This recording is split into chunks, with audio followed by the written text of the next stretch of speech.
새벽의 푸른 어스름이 한양의 기와지붕을 적실 무렵 몰락한 양반가의 마지막 핏줄인 윤서라는 낡은 창호지 틈으로 스며드는 칼날 같은 바람에 여인 어깨를 움츠렸습니다. 한때는 3대를 이어온 명망 높은 가문의 귀한 교수였으나 이제는 빚더미에 눌려 정든 집을 떠나야 하는 처량한 신세가 되었지요. 아가씨, 마지막 짐을 챙기셨사옵니까? 평생을 함께한 늙은 노비 가뿐이가 금방이라도 눈물을 쏟을 듯한 얼굴로 떨리는 목소리로 물었습니다. 설아는 말없이 고개를 끄덕이며 품 안에 작은 보따리를 더욱 꼭 껴안았습니다. 그 안에는 어머니의 유품인 낡은 옥비녀 하나와 아버지가 남긴 서책 몇 권이 전부였습니다. 가뿐아, 그동안 고생이 많았다. 설아의 목소리에는 깊은 애달픔이 묻어 있었습니다. 가뿐이는 눈시울을 붉히며 차가운 마룻바닥에 무릎을 꿇고 큰 절을 올렸습니다. 아가씨께서 어찌 이런 고생을... 가뿐이는 더 이상 말을 잇지 못하고 흐느꼈습니다. 이미 집안에 값나가는 것들은 빚쟁이들의 손에 넘어가 텅 비었고 마지막 남은 이 기와집마저 넘어갈 판이었으니 더는 버틸 도리가 없었지요. 설아는 깊은 숨을 내쉬며 창밖을 바라보았습니다. 저 멀리 동쪽 하늘이 희미하게 밝아오고 있었습니다. 그때 대문 밖에서 가마가 도착하는 소란스러운 소리가 들렸습니다. 아가씨, 이도원 나으리 댁에서 가마가 도착했사옵니다. 중매쟁이 김할매가 허둥지둥 들어서며 설아를 향해 깊숙이 절을 올렸습니다. 시각이 늦어지면 흉하오니 어서 서두르셔야 하옵니다. 설아는 마지막으로 텅 빈 집안을 둘러보았습니다. 한때 손님들의 웃음소리가 끊이지 않던 사랑채도 여인들이 술을 놓으며 담소를 나누던 안채도 이제는 싸늘한 정적만이 감돌았지요. 설아는 조용히 고개를 숙여 조상님들의 위패에 마지막 인사를 올렸습니다. 한편 상인 이도원의 집안에서는 새 며느리를 맞을 준비가 한창이었습니다. 안주인 박씨는 날카로운 눈으로 하인들을 재촉하며 이리저리 집안을 살폈습니다. 아직도 대청마루 청소가 끝나지 않았느냐? 뼈대 있는 양반댁 교수를 맞아들이는데 일이 허술해서야 쓰겠느냐? 예, 안주인 마님. 곧 마치겠사옵니다. 하인들이 분주히 움직이는 모습을 보며 박씨는 속으로 흐뭇한 미소를 지었습니다. 비록 몰락했다 하나 3대를 이어온 양반가 출신 며느리를 맞이하는 것은 중인 출신인 자신들 집안의 격을 한층 높이는 절호의 기회였으니까요. 도원아, 내가 맞아들일 부인은 비록 살림은 기울었으나 그 뼈대만큼은 확실한 양반 교수다. 앞으로 우리 집안의 체면을 세워줄 터이니 함부로 대하지 말 거라. 어머니의 말에 아들 이도원은 그저 묵묵히 고개만 끄덕였습니다. 그는 어머니의 뜻을 거스를 수 없었습니다. 더구나 장사를 더 크게 벌이려면 양반들과의 연줄이 필수적이었고 이번 혼인이 그 발판이 될 것이라는 어머니의 계산이 틀리지 않았음을 알고 있었지요. 도원아, 이번 혼인으로 이 고을의 여러 양반들이 우리를 달리 보게 될 것이다. 앞으로는 더욱 큰 장사를 벌일 수 있을 게다. 박씨의 눈빛에는 야심이 불꽃처럼 번뜩였습니다. 그녀에게 설아는 단순한 며느리가 아니라 집안의 세력을 키우기 위한 값진 징검다리에 불과했습니다. 마침내 설아를 태운 가마가 이도원의 집 대문 앞에 도착했습니다. 붉은 비단으로 장식된 홀레복 차림의 설아가 가마에서 내려 천천히 걸음을 옮겼습니다. 어서 오너라, 새아가. 우리 집안의 며느리가 되어주니 참으로 고맙구나. 박씨는 겉으로는 한없이 인자한 미소를 지으며 설아를 맞이했습니다. 어머님, 부족한 며느리오나 잘 부탁드리겠사옵니다. 설아는 정중히 절을 올렸습니다. 그러나 박씨의 눈빛에 스치는 계산적인 기색을 놓치지 않았습니다. 이미 돌이킬 수 없는 길이라는 것을 그녀는 알고 있었습니다. 혼례가 치러지는 내내 설아의 마음은 복잡했습니다. 사랑으로 맺어진 인연이 아닌 서로의 필요에 따른 거래 같은 혼인이라는 것을 뼈저리게 느끼고 있었지요. 남편이 된 이도원 역시 설아를 바라보는 눈빛에는 애정 대신 의무감만이 짙게 서려 있었습니다. 혼례가 끝나고 새로 배정된 안채에 홀로 앉은 설아의 방으로 고요한 달빛이 스며들었습니다. 설아는 어머니의 옥비녀를 손에 쥐고 깊은 한숨을 내쉬었습니다. 이제부터는 윤설아가 아닌 이씨 집안의 며느리로 살아가야 했습니다. 하지만 그녀는 아직 알지 못했습니다. 자신이 이 집안의 더 큰 욕망을 위한 도구로 쓰이게 될 운명이라는 사실을 말이지요. 혼인을 치른 지 한 달이 지나자 안주인 박씨의 속내가 노골적으로 드러나기 시작했습니다. 어느 날 아침, 박씨는 설아를 불러 앉혔습니다. 새아가, 이제 우리 집안 사정도 알만하니 말해두마. 앞으로 바깥 어른들과 어울릴 일이 많을 터인데 내가 양반가 출신이라 예의도 바르고 말씨도 고우니 우리 집안을 알리는데 큰 도움이 될 것이다. 설아는 시어머니의 속뜻을 알아차렸지만 고개를 숙인 채 조용히 대답했습니다. 어머님 분부대로 하겠사옵니다. 박씨의 입가에 만족스러운 미소가 번졌습니다. 그녀는 벌써부터 설아를 앞세워 어떤 양반들과 연주를 맺을지 마음속으로 계산하고 있었지요. 며칠 후, 박씨는 설아에게 고운 비단 저고리와 치마를 내주고 이웃 김판서 댁잔치에 데려갔습니다. 저희 며느리는 윤참판댁 따님이옵니다. 비록 집안은 기울었으나 3대를 이어온 뼈대 있는 양반가이지요. 박씨의 말에 순식간에 모든 부인들의 시선이 설아에게 쏠렸습니다. 설아는 품위 있게 인사를 올렸고 부인들은 그녀의 단정한 자태에 감탄했습니다. 박씨는 속으로 쾌재를 불렀습니다.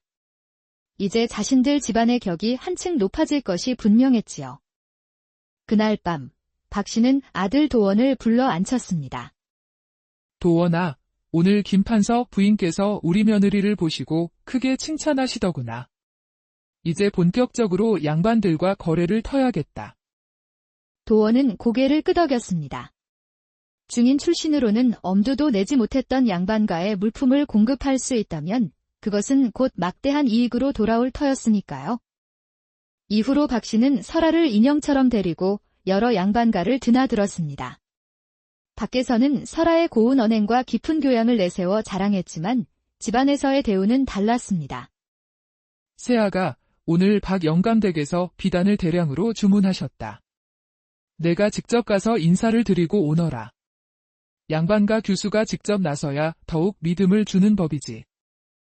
설아는 날마다 여러 집을 돌며 남편의 장사를 도와야 했습니다. 때로는 무거운 짐을 나르는 수고까지 해야 했지만 묵묵히 그 일을 해냈습니다. 어느 날 저녁, 지쳐 돌아온 설아를 향해 박씨가 냉랭하게 말했습니다. 새아가, 내가 비록 양반가 출신이라 하나 이제는 우리 집안의 며느리다. 이 집안을 일으키는 것이 내 몫이니라. 예, 어머님. 명심하겠사옵니다. 그러던 어느 날 밤, 도원이 설아의 방으로 들어왔습니다. 설아. 수고가 많구나. 별 말씀을요, 서방님. 마땅히 해야 할 일이옵니다.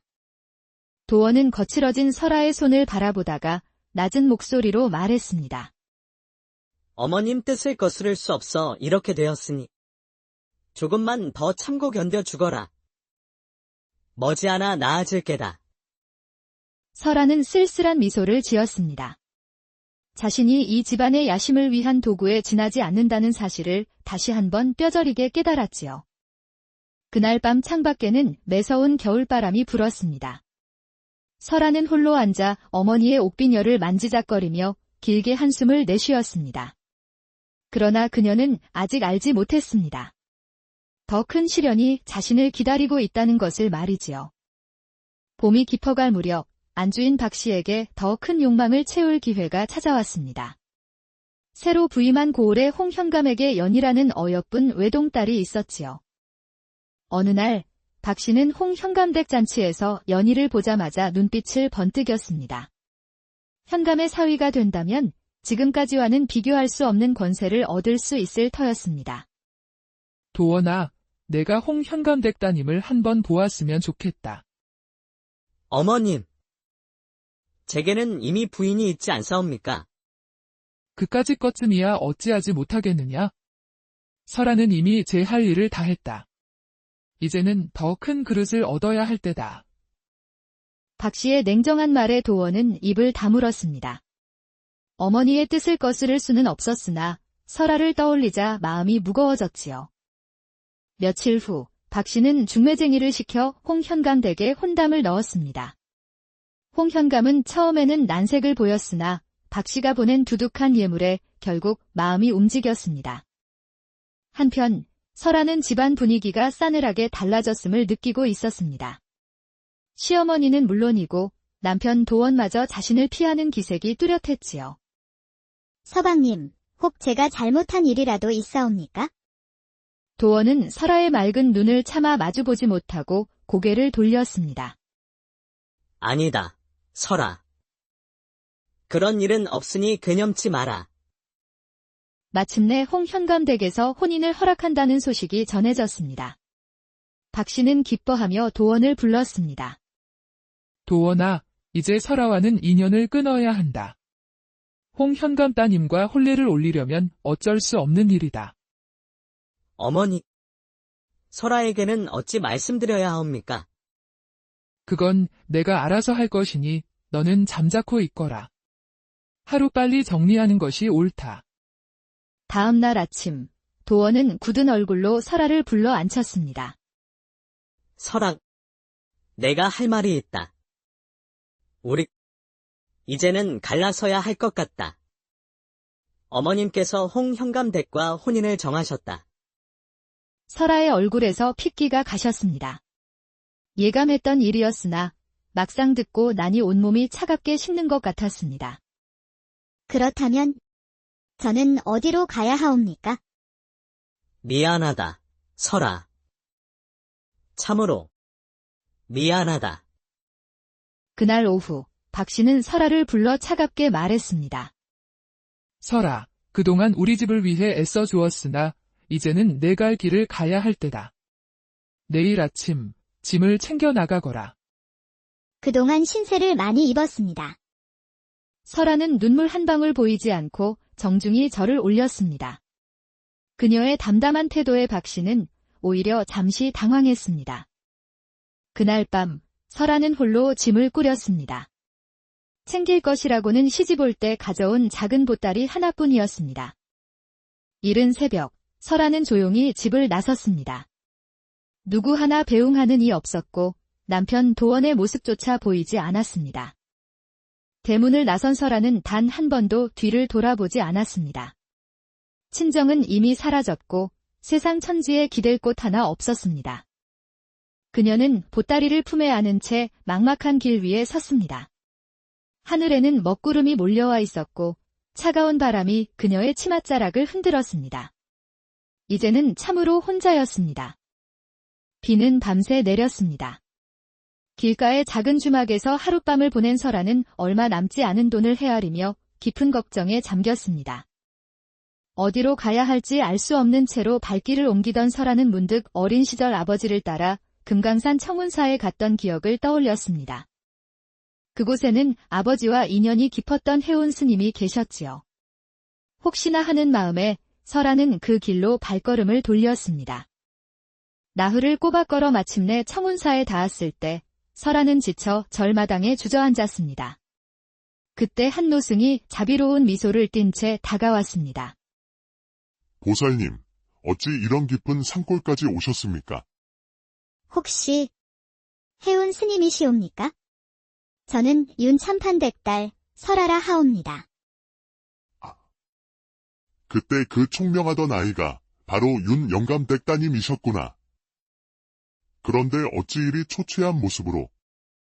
설아는 눈물을 꾹 참으며 지금까지의 사연을 모두 털어놓았습니다.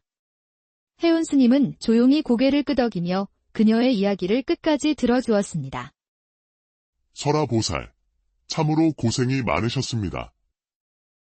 우선 몸부터 추스르고 마음을 다스리도록 하시지요.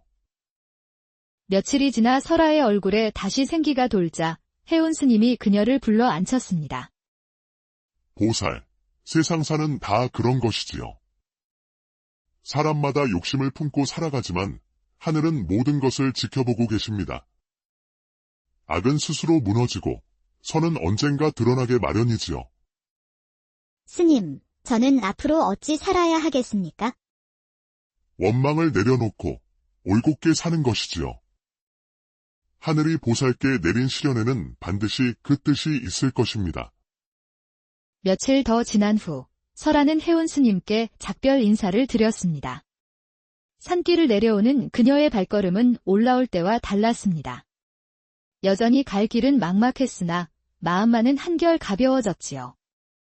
마을로 내려온 설아는 어느 집 문에 붙은 바느질할 쏜 구함이라는 종이를 보았습니다. 설아는 용기를 내어 문을 두드렸고 그날부터 바느질품을 팔며 새로운 삶을 시작했습니다. 설아가 산사를 떠난 지 2달 뒤 도원과 홍영감의 딸 연희의 혼례가 성대하게 치러졌습니다. 박 씨는 현감의 사돈이 되었다는 사실에 더 큰 야심을 품게 되었지요. 어머님, 그런 일쯤이야 어렵지 않습니다. 아버지께 말씀드리면 금세 성사될 것입니다. 며칠 후 홍현감의 주선으로 도원은 관청의 쌀과 무명을 납품하는 큰 거래를 따냈습니다. 그러나 욕심이 끝이 없는 박 씨는 더 많은 이익을 노렸습니다. 도원아, 우리가 백성들에게서 곡식을 직접 사들이면 훨씬 헐값에 드릴 수 있다. 중간 상인을 거치지 말고 말이다. 이렇게 해서 도원 일가는 홍현감의 힘을 빌려 백성들을 억압하기 시작했습니다. 추수철이 되자 마을마다 돌아다니며 곡식을 헐값에 강제로 사들였지요. 나으리, 이 값으로는 겨울을 날 수가 없사옵니다. 제발 조금만 더 쳐주십시오. 이것은 현감 어른의 뜻이다. 더는 말하지 마라. 거부하면 불미스러운 일을 당할 것이다. 이렇게 헐값에 거둔 곡식을 관청에는 제값을 받고 납품하여 막대한 이익을 챙겼습니다. 심지어 장부를 조작하여 더 큰 이익을 탐하기 시작했지요. 그 사이 고을 백성들의 원성은 하늘을 찔렀고 도원은 기생집을 드나들며 방탕한 생활에 빠졌습니다. 연희 또한 현감의 딸이라는 지위를 내세워 사치와 횡포를 일삼았습니다. 그러던 어느 날 상극관청에서 납품장부를 점검하겠다는 소식이 전해졌습니다. 박 씨의 집안은 발칵 뒤집혔지요. 아버님, 만에 하나 문제가 생기면 도와주실 수 있으시지요?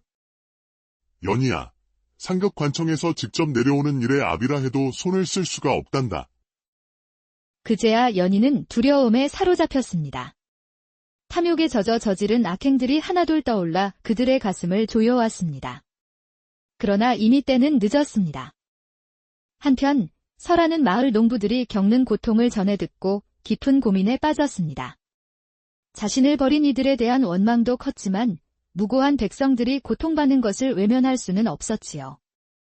설아는 다시 청운사를 찾아가 해운 스님과 상의했습니다. 해운 스님은 그녀의 뜻을 헤아리고 몰래 피해 농민들을 찾아가 그들의 증언을 모아 장계를 작성했습니다. 그 무렵 청렴하기로 소문난 김포교가 민정을 살피러 고을에 도착했고 해운 스님은 그에게 장계를 올렸습니다.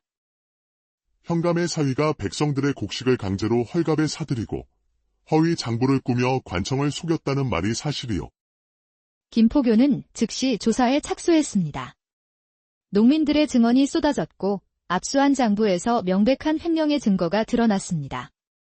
이때 설아 또한 증인으로 나섰습니다. 나으리, 저는 이도원의 전 부인이옵니다. 그들이 평소 어떤 행실을 보였는지 제가 아는 모든 것을 말씀드리겠사옵니다. 설아의 담담하면서도 진실한 증언은 사건의 진실을 밝히는데 결정적인 역할을 했습니다. 마침내 도원 일가의 악행이 온 세상에 드러나고 말았습니다. 며칠 후 관찰사의 엄중한 명이 내려졌습니다. 김포교는 포졸들을 이끌고 도원의 집으로 향했습니다. 이도원과 박 씨를 체포하라. 공금 횡령과 백성 수탈의 죄를 물어 모든 재산을 몰수한다. 나으리, 저희가 무엇을 잘못했다고 이러십니까? 박 씨가 발버둥 쳤으나 소용없었습니다. 값비싼 가구와 비단 옷들이 차례로 끌려 나왔고 그 광경을 보던 연희는 기절하고 말았습니다. 최종 판결이 내려졌습니다. 도원은 먼 곳으로 유배형을, 박 씨는 곤장을 맞고 풀려났습니다. 모든 재산은 몰수되어 피해 농민들에게 보상금으로 나누어졌지요. 사위의 죄에 연루된 홍현감 또한 파직되어 먼 곳으로 좌천되었습니다. 한때 고을을 호령하던 권세가들이 하루아침에 몰락한 것입니다. 이 소식을 들은 농민들은 하늘이 자신들의 억울함을 풀어주었다며 기뻐했습니다. 며칠 뒤 초라한 차림의 박씨가 설아를 찾아와 용서를 빌었습니다. 설아야, 내가 너를 잘못 보았다. 나를 용서해다오. 이미 다 지난 일입니다. 이제는 각자의 길을 가시지요. 설아의 담담한 태도에 박씨는 아무 말도 못하고 고개를 떨구었습니다. 이미 설아의 마음속에서 모든 원하는 눈처럼 녹아 사라진 뒤였습니다. 도원 일가가 몰락한 후 고을은 다시 평온을 되찾았습니다. 설아는 여전히 소박한 삶을 이어갔지만 이제 마을 사람들은 모두 그녀를 존경의 눈으로 바라보았습니다. 어느 날 장터에 나간 설아는 초라한 행색으로 나무를 파는 연희를 보았습니다. 한때의 교만함은 사라지고 애처로운 모습만이 남아 있었지요. 설아는 조용히 다가가 나물 몇 단을 사주었습니다. 연희는 고개도 들지 못한 채 작게 고맙다고 중얼거렸습니다. 얼마 후 유배지에서 도원이 병을 이기지 못하고 세상을 떠났다는 소식이 전해졌습니다. 소식을 들은 설아는 한동안 무거운 마음에 잠겼습니다. 그해 가을 새로 부임한 현감은 설아의 의로운 행실을 듣고 그녀를 관하로 불러 크게 칭찬했습니다. 부인과 같은 이가 있기에 이 고을이 복된 것이오. 부인의 의로운 행실이 고을의 기강을 바로 세우는 데 큰 보탬이 되었습니다. 저는 다만 백성의 한 사람으로서 마땅히 할 일을 했을 뿐이옵니다. 그로부터 설아는 사람들 사이에서 의로운 부인이라 불리며 존경받았습니다. 해운 스님은 그녀에게 말했습니다. 설아 보살, 이제야 진정한 행복을 찾으셨습니다. 권세나 재물이 아닌 마음의 평안과 사람들의 존경을 얻으셨으니 말입니다. 그날 밤 설아는 창가에 앉아 총총히 빛나는 별들을 바라보았습니다.